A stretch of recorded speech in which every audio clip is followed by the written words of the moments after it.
पौराणिक कथाओं के अनुसार नवरात्रि का संबंध देवी दुर्गा और महिषासुर के युद्ध से है। महिषासुर एक असुर था जिसने घोर तपस्या कर ब्रह्मा जी से अमरता का वरदान प्राप्त किया। इस वरदान के अनुसार उसकी मृत्यु किसी स्त्री के हाथों ही हो सकती थी। ये सोचकर कि कोई स्त्री उसे पराजित नहीं कर सकती, महिषासुर ने देवताओं पर आक्रमण कर स्वर्गलोक पर अधिकार कर लिया। महिषासुर के अत्याचारों से त्रस्त होकर सभी देवता भगवान विष्णु और शिव के पास गए। तब सभी देवताओं की शक्तियों से एक दिव्य देवी प्रकट हुई जिन्हें आदिशक्ति दुर्गा कहा गया। देवी दुर्गा ने 9 दिनों तक महिषासुर से भयंकर युद्ध किया और अंततः 10वें दिन उसका वध कर दिया। इसलिए इस विजय को विजयदशमी के रूप में मनाया जाता है। नवरात्रि के 9 दिन देवी दुर्गा के 9 रूपों को समर्पित होते हैं। शैलपुत्री, ब्रह्मचारिणी, चंद्रघंटा, कुष्मांडा, स्कंदमाता, कात्यायनी, कालरात्रि, महागौरी और सिद्धिदात्री। राजा हिमावन की पुत्री शैलपुत्री पूर्व जन्म में प्रजापति दक्ष की पुत्री सती थीं। उन्होंने भगवान शिव को पति रूप में प्राप्त करने के लिए कठोर तपस्या की थी, परंतु जब उनके पिता दक्ष ने यज्ञ में भगवान शिव का अपमान किया तो सती यह अपमान सहन न कर सकी और योग शक्ति से स्वयं को भस्म कर लिया। अगले जन्म में वे राजा हिमालय के घर पुत्री रूप में जन्मी और शैलपुत्री कहलाईं। बचपन से ही वे अत्यंत तेजस्वी और भक्तिपरायण थीं।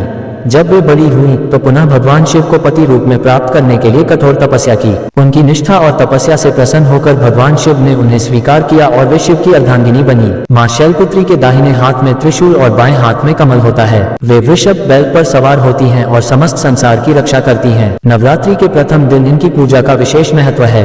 इनकी उपासना से मनोवांछित फल की प्राप्ति होती है और साधक के जीवन में स्थिरता आती है। माँ ब्रह्मचारिणी माता पार्वती का ही एक स्वरूप है। जब माता पार्वती को ज्ञात हुआ कि वे अपने पूर्व जन्म में सती थीं और उन्होंने भगवान शिव को पति रूप में प्राप्त करने के लिए कठोर तप किया था, तो उन्होंने इस जन्म में भी शिव को पति रूप में पाने का संकल्प लिया। अपने संकल्प को पूरा करने के लिए उन्होंने घोर तपस्या की।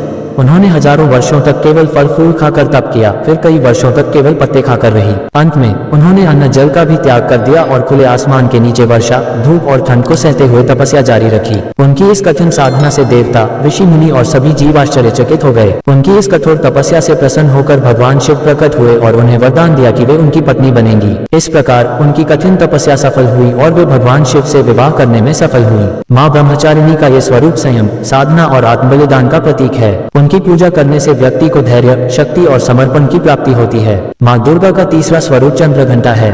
इनका नाम उनके मस्तक पर सुशोभित अर्धचंद्र के कारण पड़ा, जो घंटे के आकार का प्रतीत होता है। इनका ये रूप अत्यंत तेजस्वी और अद्भुत है।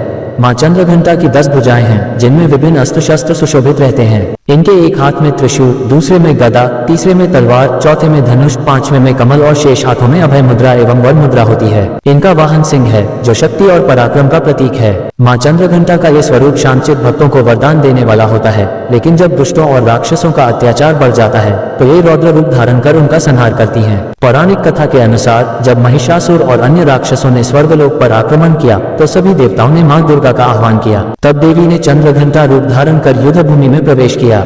उनके घंटे की ध्वनि से चारों दिशाएं गूंज उठी और राक्षस भयभीत हो गए। जब महिषासुर ने अपने सेना नायकों को देवी से युद्ध करने भेजा तो मां चंद्रघंटा ने अपने सिंह पर सवार होकर उन सभी का संहार कर दिया। इस रूप की उपासना करने से साधकों को साहस, आत्मविश्वास और निर्भयता प्राप्त होती है। मां चंद्रघंटा की कृपा से व्यक्ति के जीवन से सभी प्रकार की नकारात्मक ऊर्जा और भय समाप्त हो जाते हैं। उनकी पूजा करने से साधक के चेहरे पर तेज और कांति बढ़ती है, जिससे वह आध्यात्मिक उन्नति प्राप्त करता है। सृष्टि की अधिष्ठात्री देवी कुष्मांडा ब्रह्मांड की रचना करने वाली शक्ति मानी जाती हैं।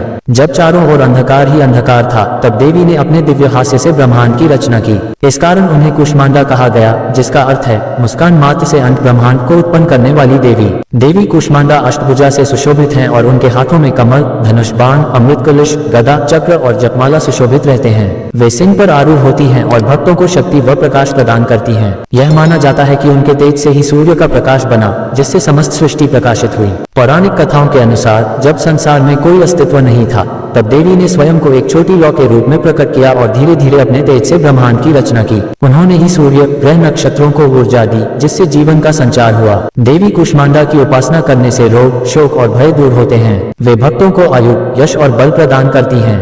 नवरात्रि के चौथे दिन उनकी विशेष आराधना की जाती है, जिससे साधक को आध्यात्मिक और मानसिक शक्ति प्राप्त होती है। स्कंदमाता की पूजा नवरात्रि के 5वें दिन की जाती है। वे देवी दुर्गा का 5वां स्वरूप हैं और इन्हें भगवान कार्तिकेय की माता होने के कारण स्कंद माता कहा जाता है। उनकी 4 भुजाएं हैं, 2 हाथों में कमल हैं, एक हाथ में भगवान स्कंद कार्तिकेय को गोद में लिए हुए हैं और चौथा हाथ अभय मुद्रा में रहता है। उनकी सवारी सिंह है और वे कमल पर विराजमान रहती हैं, इसलिए इन्हें पद्मासना भी कहा जाता है। एक बार देवताओं और असुरों के बीच भयंकर युद्ध छिड़ गया। असुरों का राजा तारकासुर अत्यंत शक्तिशाली था और उसने स्वर्गलोक पर आक्रमण कर सभी देवताओं को पराजित कर दिया। देवता असहाय होकर भगवान शिव के पास गए और प्रार्थना की कि वे पार्वती जी से विवाह कर लें, क्योंकि तारकासुर को केवल शिव पुत्र ही मार सकता था। शिव और पार्वती के पुत्र कार्तिकेय का जन्म हुआ, जिन्हें स्कंद भी कहा जाता है। जब कार्तिकेय बड़े हुए तो उन्होंने देवताओं की सेना का नेतृत्व किया और युद्ध में तारकासुर का वध कर देवताओं को उनके कष्टों से मुक्त किया। स्कंद माता करुणामयी और सौम्य स्वरूप वाली है, लेकिन जब संकट आता है तो वे अपने पुत्र के साथ युद्ध करने में भी सक्षम होती हैं। इनकी उपासना करने से भक्तों को संतान सुख प्राप्त होता है और वे निर्भय होकर जीवन व्यतीत करते हैं। साथ ही साधक को आत्मिक शांति और मोक्ष का भी आशीर्वाद प्राप्त होता है। उनकी कृपा से भक्तों के सारे कष्ट दूर हो जाते हैं और वे समस्त प्रकार की सिद्धियों को प्राप्त कर लेते हैं। कात्यायनी देवी को महिषासुर मर्दनी के रूप में जाना जाता है। उनके जन्म की कथा अत्यंत रोचक और प्रेरणादायक है। एक समय की बात है, महिषासुर नामक एक असुर ने घोर तपस्या करके ब्रह्मा जी से अमरत्व का वरदान मांगा। ब्रह्मा जी ने कहा कि अमरता संभव नहीं, परंतु वह किसी स्त्री के हाथों मारा जाएगा, ऐसा वरदान दिया। महिषासुर ने इसे तुच्छ समझा और देवताओं पर आक्रमण कर स्वर्गलोक पर अधिकार कर लिया। सभी देवता भयभीत होकर त्रिदेव ब्रह्मा, विष्णु और महेश के पास गए। समस्या का समाधान करने के लिए त्रिदेवों और अन्य देवताओं ने अपनी दिव्य शक्तियों को मिलाकर एक तेजस्वी देवी का सृजन किया। ये देवी अत्यंत शक्तिशाली थी, उनका रंग स्वर्णिम था और उनकी छवि दिव्य आभा से दमक रही थी। चूंकि महर्षि कात्यायन ने उन्हें अपनी तपस्या से प्रसन्न कर अपनी पुत्री रूप में प्राप्त किया था, इसलिए वे कात्यायनी कहलाईं। महिषासुर से युद्ध करने के लिए देवी कात्यायनी ने सिंह पर आरूढ़ होकर अपने हाथों में विविध अस्त्र शस्त्र धारण किए। देवताओं ने भी अपने अपने दिव्य आयुध उन्हें अर्पित किए। युद्ध कई दिनों तक चलता रहा। अंततः देवी कात्यायनी ने अपने प्रचंड रूप में महिषासुर का वध किया और देवताओं को उनके स्वर्गलोक का अधिकार वापस दिलाया। कहा जाता है कि जो भक्त नवरात्रि में श्रद्धा भाव से देवी कात्यायनी की पूजा करते हैं, उन्हें शक्ति, विजय और समस्त कष्टों से मुक्ति मिलती है। एक बार असुरों का राजा रक्तबीज और उसके सैनिकों ने तीनों लोकों में आतंक मचा दिया। उनके अत्याचारों से पृथ्वी, स्वर्ग और पाताल कांप उठे। देवगण और ऋषि मुनि सभी असहाय होकर भगवती दुर्गा की शरण में गए। माता ने उनकी विनती सुनी और अपने उग्र स्वरूप को प्रकट किया। जैसे ही माता प्रकट हुई, उनका रूप अत्यंत भयानक था। उनका रंग काजल के समान काला था। उनके विशाल नेत्र अग्नि के समान प्रज्वलित थे। उनके बिखरे हुए बाल और भयावह रूप देखकर सभी दिशाएं कांप उठीं। वे गरजती हुई आगे बढ़ी। उनके हाथों में घातक अस्त्र शस्त्र थे। कालरात्रि ने युद्ध भूमि में प्रवेश किया और असुरों का संहार करने लगी। रक्तबीज को मारने के लिए जैसे ही उन्होंने वार किया, उसका रक्त धरती पर गिरते ही उसी के समान और असुर उत्पन्न हो गए। ये देखकर माता ने क्रोध में अपना विशाल रूप धारण किया और अपने विकराल जिह्वा से रक्तबीज के रक्त को पीने लगी ताकि उसका रक्त धरती पर न गिरे। इस प्रकार उन्होंने रक्तबीज का अंत कर दिया और असुरों का संहार किया। युद्ध समाप्त होने के बाद देवताओं ने माता की स्तुति की। उनके इस उग्र और रौद्र रूप की वजह से वे कालरात्रि कहलाईं। कहा जाता है कि जो भी भक्त सच्चे मन से माता कालरात्रि की उपासना करता है, उसके सभी भय दूर हो जाते हैं और उसे अपार शक्ति व साहस की प्राप्ति होती है। जब माता पार्वती भगवान शिव को पति रूप में प्राप्त करने के लिए कठोर तपस्या कर रही थी, तब उनका रंग अत्यंत काला पड़ गया। उन्होंने हजारों वर्षों तक घने जंगलों में रहकर कठोर तप किया। उनकी तपस्या से प्रसन्न होकर भगवान शिव प्रकट हुए और उन्हें वरदान दिया। शिवजी ने गंगा जल से माता पार्वती के शरीर को धोया, जिससे उनका रंग अति उज्जवल हो गया और वे अत्यंत गौरवर्ण की हो गईं। इसी कारण उन्हें महागौरी कहा गया। उनका स्वरूप अत्यंत शांत, करुणामयी और दयालु है। वे श्वेत वस्त्र धारण करती हैं। उनके 4 हाथ होते हैं। एक हाथ में त्रिशूल, दूसरे में डमरू, एक हाथ अभय मुद्रा में और चौथा हाथ वरद मुद्रा में होता है। महागौरी की सवारी वृषभ बैल है। वे अपने भक्तों के सभी पापों का नाश करती हैं और उन्हें सुख समृद्धि प्रदान करती हैं। जो भी श्रद्धालु नवरात्रि के 8वें दिन मां महागौरी की पूजा करता है, उसे जीवन में सुख, शांति और सफलता प्राप्त होती है। सिद्धिदात्री देवी मां दुर्गा का 9वां स्वरूप है, जो भक्तों को सिद्धियां प्रदान करती हैं। वे कमल के आसन पर विराजमान हैं और उनके 4 हाथों में शंख, चक्र, गदा और कमल होता है। वे पूर्णता और आध्यात्मिक ज्ञान की देवी मानी जाती हैं।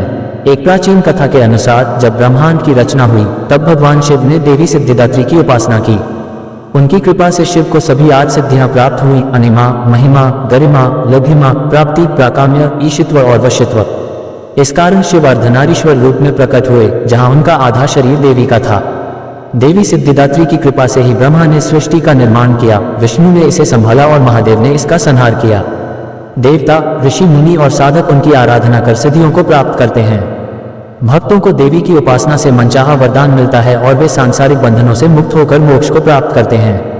नवरात्रि के अंतिम दिन उनकी आराधना करने से जीवन में आध्यात्मिक ज्ञान, सफलता और शांति प्राप्त होती है। इन 9 दिनों में भक्तगण उपवास रखते हैं, भजन कीर्तन करते हैं और शक्ति की आराधना करते हैं। नवरात्रि का महत्व केवल धार्मिक ही नहीं बल्कि सामाजिक और सांस्कृतिक भी है। इस दौरान गरबा और डांडिया जैसे लोक नृत्य होते हैं, विशेष रूप से गुजरात और महाराष्ट्र में।